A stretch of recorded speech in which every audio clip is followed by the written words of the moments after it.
Let me introduce Kat Waterhouse. Kat is the Assistant Secretary from the Department of Agriculture, Forestry, Fishery and Trade. And I'll hand out to Kat to do a quick introduction and then give us the message on why biosecurity is a national priority. Thanks, Kat, for joining us today.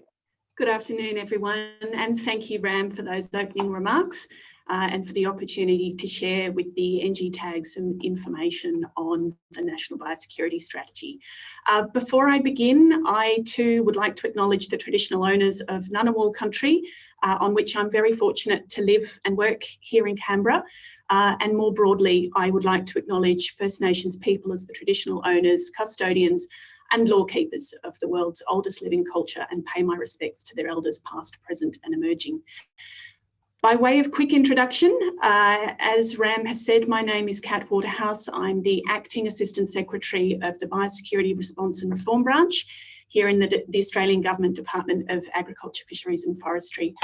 I confess I'm very new to this particular role, but it's not a wholly unfamiliar space. My team and I worked with colleagues of Catherine and Malcolm, as well as other jurisdictions, in the what I like to call behind the scenes National Biosecurity Strategy development engine, or if I'm sticking to bureaucratese, a working group. So it's with great pleasure that I will be sharing a few slides here today on where Australia's first biosecurity strategy, National Biosecurity Strategy, has come from and our starting steps towards implementation. As some of you may already know, the decision to proceed with a National Biosecurity Strategy was very much a commitment of all agriculture ministers back in June 2021. But it's true to say that this commitment builds on a very long, historic and grassroots interest in having a national strategy from a wide diversity of biosecurity stakeholders, from community, industry and all levels of government.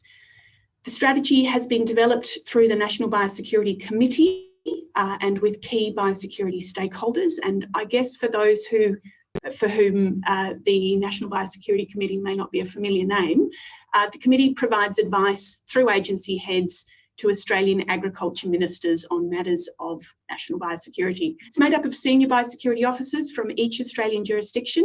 And of course, our next presenters, Malcolm Letts and Catherine Clift, are our Queensland and Victoria mainstays of the committee, along with a representative from New Zealand and observers from Animal and Plant Health Australia.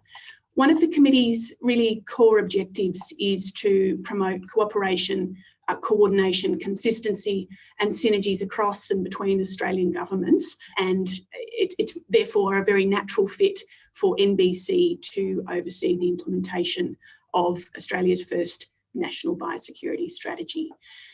A very key part of the process for developing the strategy was non-government stakeholder input through a stakeholder reference group, and you can see the membership there on the current slide.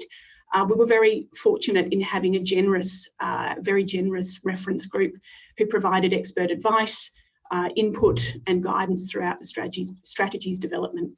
And that was supplemented by two quite significant public consultation periods over a 6-month time frame.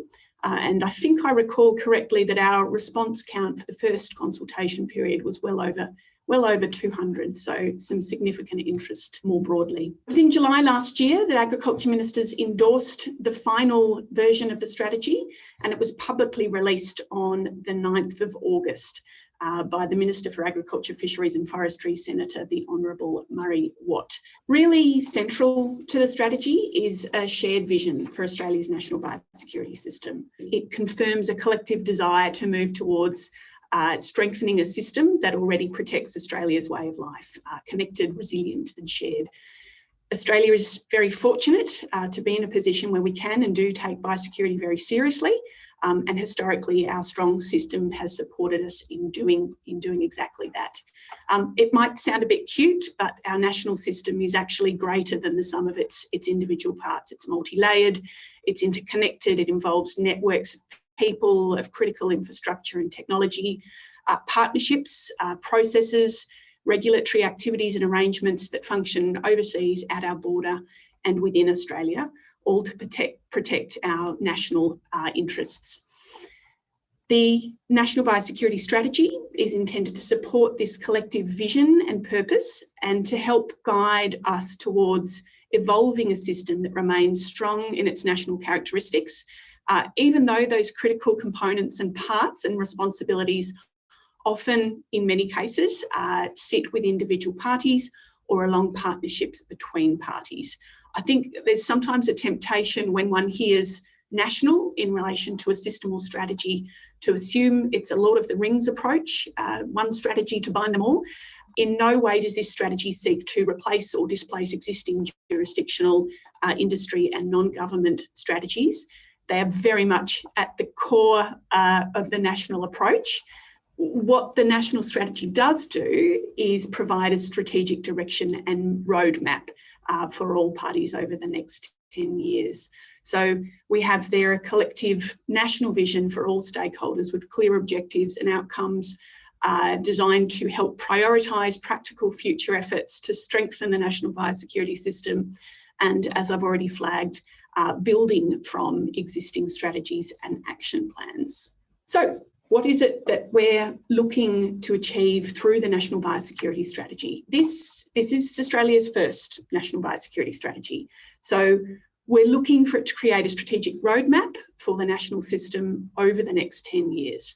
We'd like the strategy to create an agreed environment to support future work on the national system and to offer a pathway forward that we can progress in a coordinated and collaborative way to help guide the focus of reform and investment from all layers of the system. A really key element of the strategy is to set out an implementation planning base that enables us as government to work with non-government partners on how to take the next steps. And this provides, I guess, a building block for governments, for industry, for sectoral biosecurity strategies as they emerge. The strategy is also intended to provide a broader conversation opportunity on and participation in Australia's efforts to maintain strong and resilient biosecurity. We want wide engagement that goes beyond specific jurisdictional or sectoral interests to join up that collective ambition and the efforts so that we have a strategy that is for Australia and all Australians. In brief, and I'm conscious that this is context setting and where we have the mainstays of today's conversation still to come, we have 6 priority areas articulated in the strategy, all of which have come through broad stakeholder conversations. Really, the strategy is pulling out 6 priority areas that point towards ensuring all Australians understand what biosecurity is and are empowered to act to support our system. Strengthening and expanding partnerships with all stakeholders at all levels to leverage existing expertise, resources and knowledge for greater impact and to support better biosecurity outcomes. And underpinning partnerships with mutual trust, formal recognition and clear understanding of the importance of everyone's role. Developing and sustaining a pipeline of biosecurity skills needed for the future, both within government as well as within industry and community, including ensuring that people can be deployed when and where they're needed and that they have the right skills, courtesy of targeted education and training.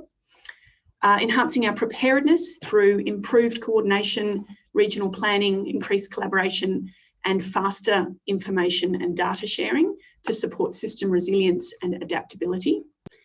Developing long-term sustainable funding and investment approaches that support the system's needs and are efficient, equitable, adaptable and transparent.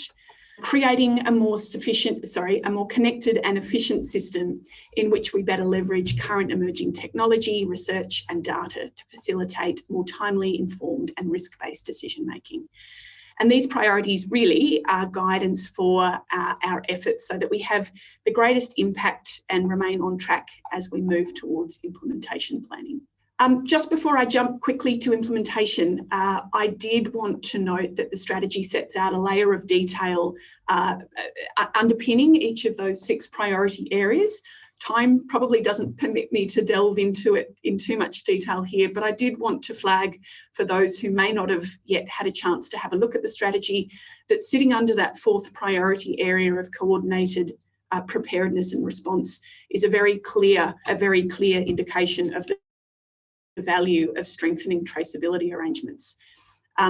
As many of you are also already very well aware, there's a great deal of work underway across all governments on agricultural traceability, and I understand many of those on today's meeting are well connected to this effort. If I turn to the implementation of the strategy, there was a very clear ask through our original consultation processes around the need and real desire, I think, for participation and involvement of all relevant stakeholders, including those perhaps who may not have identified as traditional biosecurity stakeholders, namely directly involved industry. So in taking the strategy forward, a really common thread has been the need to include some dedicated advisory and working groups to assist with action planning for each of those 6 priority areas, and to make sure that we ensure stakeholders are able to help guide the development of an implementation plan, including outlining a governance structure and framework for implementation over the next 10 years. So the National Biosecurity Strategy is responsible for overseeing the strategy's implementation, but it has established the National Biosecurity Strategy Implementation Committee, or the NIC, as it's fondly known, to help drive and enable broad engagement, the desire for which came through so strongly in the original consultation process. The committee has been established to develop, monitor, review a national implementation plan and national implementation action plan. And we're really fortunate to have a great range of biosecurity stakeholders making up the NIC, including representatives from plant and animal industries, freight and logistics, environment and conservation groups, research organisations and Indigenous stakeholders. And I've included the non-government members of the National Implementation Committee there up on that slide. The NIC is currently working through its implementation approach, and I think it's probably safe, well, it's absolutely safe to anticipate there will be further opportunities for expert and interested biosecurity stakeholder engagement and involvement. There is a contact detail there. I'd be really keen to hear from those who might be interested in further engaging in this process.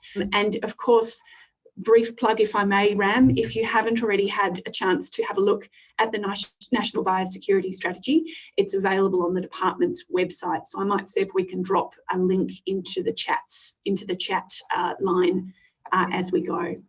Thanks, Ram. Yeah, thank you. Thank you very much. I guess that's a great overview of how things are shaping up at a national level. I really appreciate you taking time to actually take us through that. It was a swift speed dating, but it's actually the right dose, I believe, for this audience to understand what this really means. I really appreciate that.